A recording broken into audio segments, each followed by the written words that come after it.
नमस्कार, आप देख रहे हैं न्यूज़ भारतवर्ष और मैं हूं आपके साथ रमन राय। आज बिहार के लिए काफ़ी खास दिन है क्योंकि आज बिहार के पूर्व मुख्यमंत्री और बिहार के 15 साल पूर्व मुख्यमंत्री रहे लालू यादव का 73वां जन्मदिन है। और इसी को लेकर पूरे राजद कार्यकर्ताओं में और बिहार के तमाम लोगों में एक खास तौर का उत्साह देखने को मिल रहा है आज के दिन। और वहीं जहां आरजेडी के तमाम नेता और कार्यकर्ताओं की तरफ से लालू यादव के 73वें जन्मदिन पे 73,000 गरीब परिवारों को भोजन खिलाने का जो आश्वासन दिया गया है उनके द्वारा और उनके कार्यकर्ताओं ने उसे ज़मीनी स्तर पर उतारा है। और इन्हीं सब के साथ आज हमारे साथ जुड़े हैं पटना के पूर्व मेयर अफजल इमाम साहब। उनसे जानेंगे कि उनका क्या कुछ खास आज प्लान है और उनके तरफ से भी उनके एरिया में लगभग 1,000 परिवारों को खाना खिलाया जा रहा है और राशन मुहैया कराया जा रहा है। उन्हीं से बात करेंगे।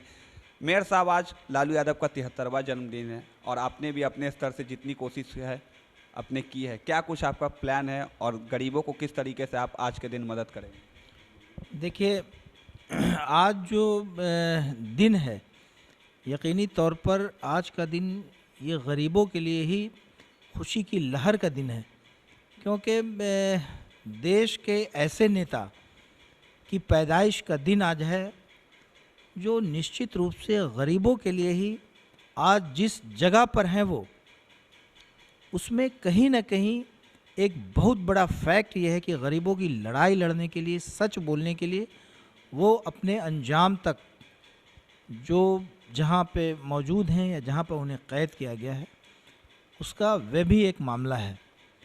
लालू यादव को इस देश के गरीब ही नहीं बल्कि पूरी दुनिया में उनका एक मकाम है। ख़ासकर हिंदुस्तान के अंदर गरीब लोग, वंचित लोग, दलित लोग, अक़लियत के लोग या ऐसे लोग जो हिंदुस्तान को हिंदुस्तान की नज़रों से देखते हैं, प्यार की नज़रों से देखते हैं, मोहब्बत की नज़रों से देखते हैं, लालू यादव उन सब के लिए एक सम्मानित नेता हैं और सबों के दिल में बसते हैं। आज उनकी पैदाइश है। नेता प्रतिपक्ष और बड़े लीडरान का ये मशवरा हुआ है कि आज के दिन गरीबों को खाना खिलाया जाए, लोगों को, गरीब लोगों में ये खुशियाँ बांटी जाए, क्योंकि आज गरीबों के नेता की पैदाइश है। तो सारे लोग, मैंने भी अपनी तरफ से कुछ इंतज़ामात किया है आज की खुशी के दिन में कि जो भी नीचे खाना बन रहा है कुछ और सब ये तो मुसलसल चलते रहता है, लेकिन आज का दिन कुछ ख़ास है। राष्ट्रीय अध्यक्ष आदरणीय लालू यादव जी का जन्मदिन है तो लोग इसमें सब लोग पार्टिसिपेट कर रहे हैं, सब लोग मशगूल हैं। निश्चित रूप से हम लोग अपनी तरफ से उनको बहुत बधाई देते हैं, शुभकामनाएं देते हैं और उनकी बड़ी उम्र के लिए, लंबी उम्र के लिए दुआ करते हैं। और उनके आइडियोलॉजी जो है और उनके जो फॉलोअर हैं, हर लोग उनके आइडियोलॉजी को एक्सेप्ट करते हैं तहे दिल से। निश्चित रूप से सब लोगों को, जितने लोग भी हैं, उन सबको बधाई। आपने खुशी की बात कही, काफ़ी लंबे अरसे से आप भी आरजेडी से जुड़े हुए हैं, तमाम कार्यकर्ताओं में खुशी है, लेकिन इसके साथ साथ एक दुख का भी माहौल है कि लालू यादव आज अपने कार्यकर्ताओं के बीच नहीं है। एक लंबे अरसे से वो जेल में है। ऐसे में जो उनके कार्यकर्ता है और आने वाला समय भी विधानसभा चुनाव का है, कितनी मुश्किलात होंगी लोगों के लिए और उनके कार्यकर्ताओं के लिए ऐसी स्थिति में जब लालू यादव अभी उनके बीच नहीं है? देखिए, यकीनी तौर पर ये सबब, ये बात तकलीफ़ दे और दुख पहुंचाने वाला तो है कि आज देश के और बिहार के सबसे बड़े लीडर और देश के एक बड़े नेता अपने लोगों के पास नहीं है, बिहार में नहीं है, जबकि बिहार में इस वक्त गरीबों को और लोगों को बहुत ज़रूरत थी। चूँकि देश में और दुनिया में ऐसा मामला चल रहा है, अभी लॉकडाउन हुआ, बहुत सारे गरीब लोग बेबस नज़र आए।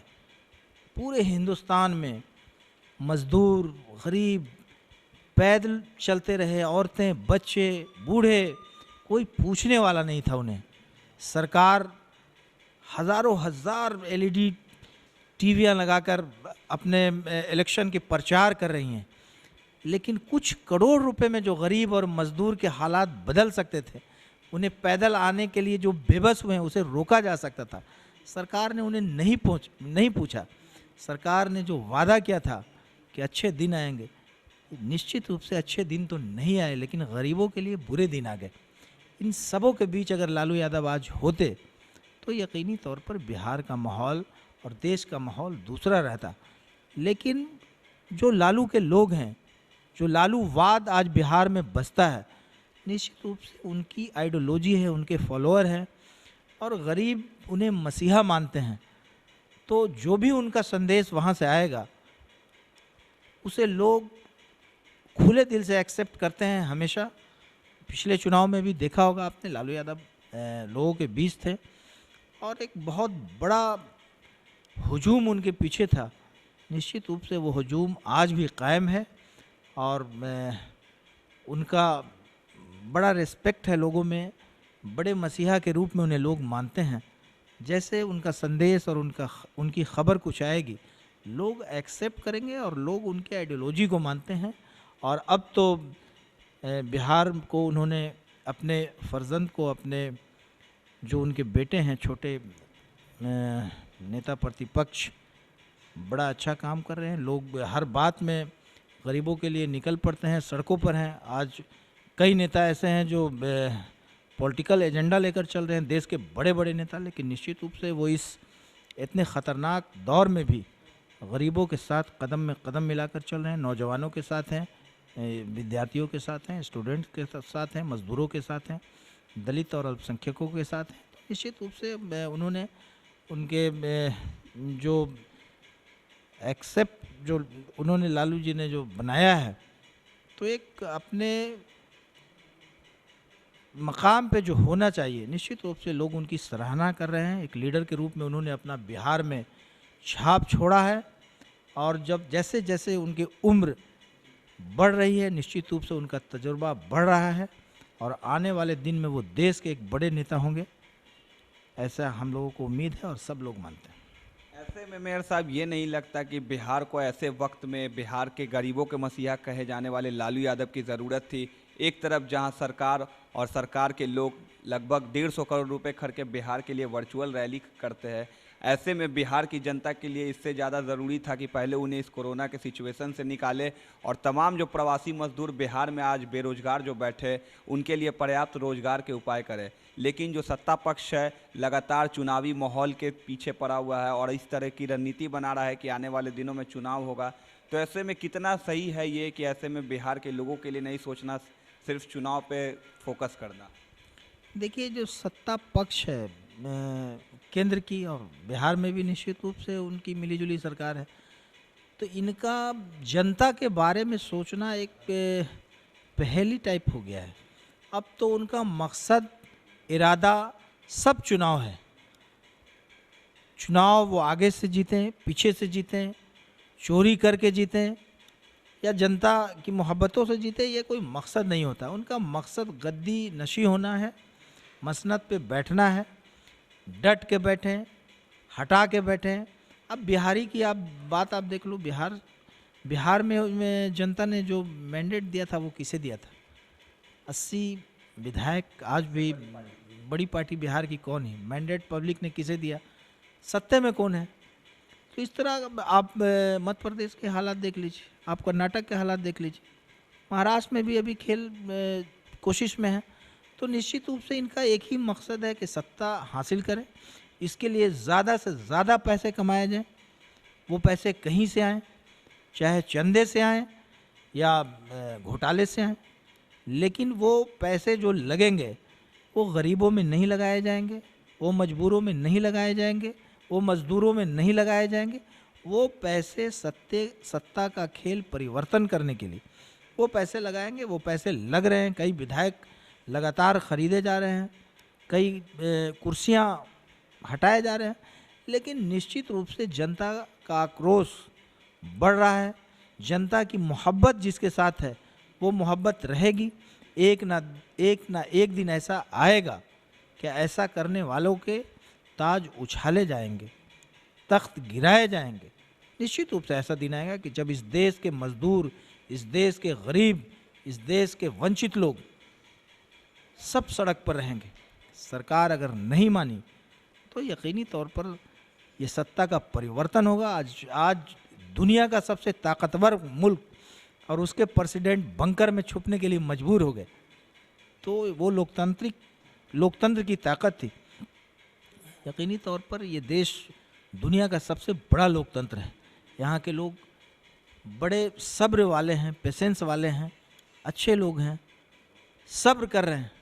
लेकिन उनके सब्र की इम्तिहान जो है भारत सरकार के बड़े बड़े माननीय मंत्री लोग ले रहे हैं ना। आप सब 40-50 ट्रेनें, ये दुनिया में इतिहास है। बैलगाड़ी अपना रास्ता नहीं खोती है। आप देख लो, कोई बैलगाड़ी जो होती है, खासकर बिहार में तो बहुत चलता है बैलगाड़ी, और हम लोगों ने बचपन में भी देखा है, बैठे भी हैं।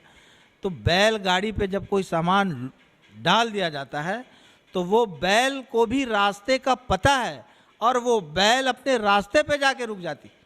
लेकिन ये कैसी टेक्नोलॉजी है और कैसा न्यू इंडिया है कि 40-50 ट्रेनें अपने रास्ता मिस कर जाती है, खो जाती है। जाने को है बिहार, जाती है उड़ीसा, आने को है उत्तर प्रदेश, चली जाती है कर्नाटक। तो ये कैसा खेल है गरीबों के साथ, और कार्रवाई के नाम पर तो आप कुछ नहीं कर पाते। एक ट्रेन कभी रास्ता मिस करता है, ये भी पहली बार हम लोगों ने अपनी ज़िंदगी में सुना है। और वो भी जब कोई ट्रेनें नहीं चल रही हो ऐसे में। तो हालात अब आप समझ लीजिए कि देश के साथ कैसा खिलवाड़ हो रहा है, ये कैसी सरकार है। तो ये इंतज़ार करें, लोग सड़कों पर आएंगे और निश्चित रूप से ये जितनी भी मनमानी कर लें, ये लोकतंत्र है और दुनिया का सबसे बड़ा लोकतंत्र है। और बैलेट के सहारे लोग, जो त्रासित लोग हैं, जो गरीब लोग हैं, जो वंचित लोग हैं, जो रेस्पेक्टेबल लालू जी के फॉलोअर हैं, जो गरीबों के नेता और मसीहा को फॉलो करने वाले और आइडियोलॉजी को मानने वाले लोग हैं, वो लोग सड़कों पर आएंगे और इस तख्त को उल्टेंगे और निश्चित रूप से गरीबों का राज आएगा। जब लालू राज आएगा तो फिर वही राज आएगा कि गरीब, दलित, वंचित लोग सरकारी दफ्तरों में नज़र आएंगे, काम करने में नज़र आएंगे। जो गरीब आज सिसकते हैं, मजदूर सिसकते हैं, भूख से तड़पते हैं, निश्चित रूप से दिन आएंगे और वो अच्छे दिन कहलाएंगे। एक आखिरी सवाल जाते जाते मेयर साहब, कोविड के दौर के बाद बिहार हिंदुस्तान का पहला राज्य होगा जो विधानसभा चुनाव झेलेगा। ऐसे में क्या बिहार में इस बार बदलाव होकर रहेगा? देखिए, निश्चित रूप से बदलाव तो पिछले बार ही हो गया था। लोगों ने जो मैंडेट दिया था वो किसको दिया था ये पूरी दुनिया जानती है। उसको पीछे दरवाजे से आपने पलट दिया। जो आपने पलट दिया तो निश्चित रूप से जनता तो समझ गई कि क्या हुआ। तो इसलिए जनता बड़ी मजबूती के साथ मैंडेट इस बार देगी कि उसे पलटा ना जा सके। मैक्सिमम से मैक्सिमम सीट्स पर लोग आएंगे, लालूवादी लोग जीत कर आएंगे, गरीब लोग जीत कर आएंगे, दलित लोग जीत कर आएंगे, अल्पसंख्यक के लोग जीत के आएंगे, और ऐसे लोग जीत के आएंगे जो देश को मोहब्बत से चलाना चाहते हैं, देश को जोड़ना चाहते हैं, भारत का नाम दुनिया में बड़ा है और बड़ा करना चाहते हैं। ऐसे लोग हटेंगे पीछे से। जो आज चीन ने हिंदुस्तान को डिस्टर्ब कर रखा है, लेकिन मीडिया कुछ और दिखाता है, आज वो चीन भारत के अंदर प्रवेश कर चुका है, लेकिन मीडिया इन बातों को नहीं दिखाती। निश्चित रूप से हर सवाल का जवाब दिया जाएगा, जनता देगी, जनता बैलेट से तय करेगी, और जो गरीबों की सरकार आएगी वो सब देश को, देश के लोगों को ये बताएगी कि हुकूमतें कैसे चलती है, लोग कैसे बेहतर तरीके से रहते हैं, देश कैसे मजबूत होता है। इस सारी बातों का ख्याल पहले की सरकारें करती थी। निश्चित रूप से वो सरकार वापस आएंगी। बहुत बहुत शुक्रिया। ये थे पटना के पूर्व मेयर अफजल इमाम साहब, जिनका साफ तौर पे कहना है आज लालू यादव के 73वें जन्मदिन पर इनके तरफ से भी तमाम गरीबों को और मजदूरों को खाना खिलाया जा रहा है। ऐसे में राजद ने भी एक बड़ा कार्यक्रम रखा है तमाम 73,000 गरीब परिवारों के लिए, और इन्होंने साफ तौर पे उन बातों को बताया जिसे अभी बिहार की सबसे ज़्यादा ज़रूरत थी। ऐसे में बिहार के नेता जो लालू यादव गरीबों को मसीहा कहे जाने वाले नेता थे, अभी उनको जो सरकार है जेल में रखी हुई है, ऐसे में उनकी ज़रूरत थी। लेकिन ये तमाम जो बातें इन्होंने बताई आज की सरकार ने, जो अपनी रणनीति अपनाई इस लॉकडाउन के दौरान और बिहार की जनता के साथ साथ देश की जनता को भी धोखा दिया है। लेकिन ऐसे में जब बिहार की जनता इस बार मतदान करेगी तो बैलेट के जरिए बदलाव लाकर रहेगी। बदलाव पिछली बार भी आ गया था, लेकिन साफ तौर पे इनका कहना है कि जिस तरीके से इस सत्ता ने तोड़ मरोड़ की राजनीति कर बिहार में सत्ता को अपनाया है। ऐसे में इस बार जनता जवाब देगी और इस तरीके से जवाब देगी कि बिहार में एक बड़ा बदलाव मिलेगा और जो रोजगार की समस्या है, लोगों की समस्या, इन तमाम समस्याओं का अंत होगा जब बिहार में जनता बदलाव को लाएगी। देखने वाली बात यह रहेगी कि लालू यादव का 73वां जन्मदिन है। आने वाले समय में बिहार में विधानसभा चुनाव होंगे और क्या बदलाव बिहार की जनता लाएगी और किसे सत्ता पर बैठाएगी, ये बात देखने वाली रहेगी और समय के साथ इस बात का भी पता चल जाएगा। तब तक के लिए बने रहे न्यूज़ भारतवर्ष के साथ।